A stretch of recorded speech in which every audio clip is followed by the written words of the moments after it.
नमस्कार, स्वागत है आप सभी का मालवीय एकेडमी के इस ऑनलाइन लर्निंग प्लेटफॉर्म पे। बीएचयू ने यूजी के मॉपअप राउंड 2 का रिजल्ट यहां पर पब्लिश कर दिया है और पेमेंट की डेडलाइन आज ही की आपके पास है। 17 अक्टूबर को शाम 6 बजे तक आपको यहां पर पेमेंट करना होगा। अगर आपको राउंड 1 में कोई सीट अलॉटमेंट हुई थी और आपने अगर उसको लॉक नहीं किया था, बस पेमेंट करके छोड़ दिया था, तो उसके अपग्रेड होने के भी चांसेस हैं। तो आप एक बार लॉग इन करके जरूर चेक कर लें कि क्या आपका अपग्रेड हुआ है या आपको अलॉटमेंट हुआ है या नहीं हुआ है। एक प्रॉब्लम लगातार यहां पर देखी जा रही है कि बहुत से ऐसे बच्चे हैं जिनका ये कहना है कि उन्होंने कुछ नहीं किया, तब भी उनका यहां पर सीट विड्रॉन शो कर रहा है। ऐसे केस में वो क्या करें? देखिए, सबसे पहली चीज, अगर आप बनारस के नजदीक हैं तो बीएचयू के सेंट्रल ऑफिस में विजिट कर ले और वहां पर अपनी ये प्रॉब्लम जो वो रिटर्न में वहां पर दे दे कि मैंने कुछ किया नहीं, लेकिन मेरा सीट विड्रॉन यहां पर शो कर रहा है। और अगर आप दूर हैं, बीएचयू नहीं आ सकते हैं, तो जो नंबर और जो इन्होंने ईमेल आईडी दिया एडमिशन इंक्वायरी वाली, वहां पर आप अपनी रिक्वेस्ट को जरूर से जरूर डाल दें। अगर एक बड़ी संख्या में ये प्रॉब्लम हुई होगी तो निश्चित तौर पे उसका सॉल्यूशन भी होगा। तो बहुत ज्यादा इसके लिए आप टेंशन ना हो, लेकिन आपका ये जो प्राइमरी स्टेप है इसको आप जरूर यहां पर कर दें। यहां पर आप देखेंगे तो इन्होंने लिख दिया UG mop up round 2 result published है 17 अक्टूबर शाम 6 बजे तक। आज शाम 6 बजे तक ही मौका है जहां पर आप पेमेंट कर सकते हैं। यहां पर आप आएंगे, अपने कोर्स एलोकेशन में जाएंगे। कोर्स एलोकेशन में अगर आपको यहां पर दिखा रहा होगा तभी आपको यहां पर कोई सीट ऑफर हुई है। अब जैसे अगर मैं बात करूं इस कैंडिडेट की, तो इस कैंडिडेट को एक सीट ऑलरेडी मॉपअप राउंड 1 में ऑफर हुई थी। अब यहां पर इसको मॉपअप राउंड 2 में अपग्रेड हो गया। 83 नंबर प्रेफरेंस से 54 नंबर प्रेफरेंस पे अपग्रेड हो गया। यहां पे आपको बता देगा कौन सा कोर्स, कौन सा ऑनर्स और आपको कौन सी सीट मिली, रेगुलर या पेड सीट, और कहां पे मिली, लोकेशन बता देगा।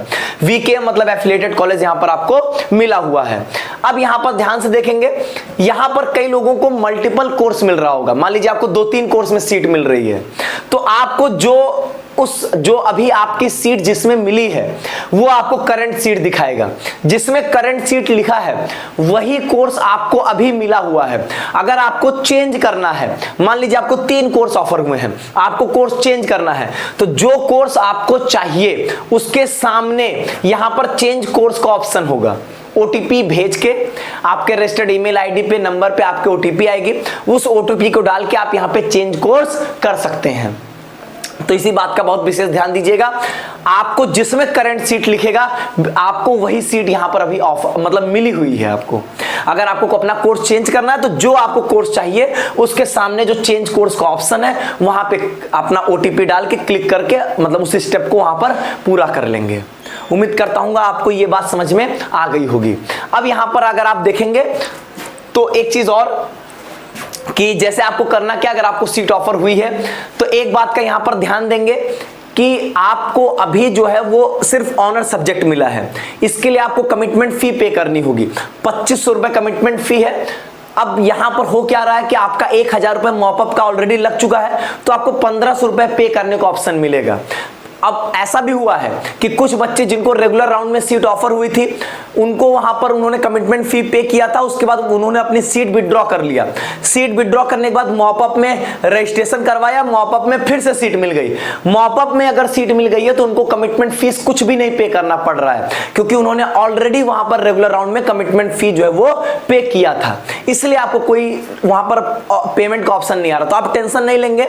आप एक चीज का ध्यान देंगे, अगर आपने कोर्स एलोकेशन पे क्लिक किया, आपको यहां पे प्रिंट का ऑप्शन मिल रहा है, मतलब आपका एडमिशन लेटर अगर आपका रिलीज हो गया है, तो पेमेंट का ऑप्शन नहीं दे रहा, तो निश्चिंत रहिए आपको पेमेंट वहां पे नहीं करना है, घबराएंगे नहीं वहां पे। और अगर आपका जैसे मान लीजिए अगर आपका अपग्रेड होके हुआ होगा तो आपको कुछ नहीं करना है, बस केवल अपना रिजल्ट देखना है और अपना ये जो आपका अलॉटमेंट है इसको यहां पर प्रिंट कर लीजिएगा, मतलब पीडीएफ के रूप में इसको सेव कर लीजिएगा। बाकी आपको यहां पर कुछ भी करने की आवश्यकता नहीं है जिनका अपग्रेड हुआ है। और जिनको पहली बार अलॉटमेंट हुआ होगा उनको पेमेंट करना होगा। पेमेंट करके आप यहां पर वेट करेंगे। आपका जब यहां पर फिजिकल वेरिफिकेशन के लिए बुलाया जाएगा, आगे के जो प्रोसीजर्स होंगे, सब्जेक्ट कॉम्बिनेशन अलॉटमेंट होगा, फिर आपकी फीस जो बची होगी उसको पे करना होगा, वो सारे प्रोसेस को आप यहां पे कंप्लीट कर रहे होंगे। ठीक है, उम्मीद करता हूं आपको सारी बातें समझ में आ गई होंगी। अगर आपके साथ भी सीट विड्रॉन की प्रॉब्लम आई है तो कमेंट बॉक्स में आप जरूर बताएं, और इसके रिगार्डिंग हम लोग बातचीत जरूर करेंगे, क्या ऐसा क्यों हो रहा है और ऐसा कितने बच्चों के साथ हुआ है। और दूसरी चीज, आपको जो बताया गया है वो प्राइमरी स्टेप आप जरूर फॉलो कर लेंगे। ठीक है, चलिए आज के वीडियो में बस इतना ही। बहुत बहुत धन्यवाद।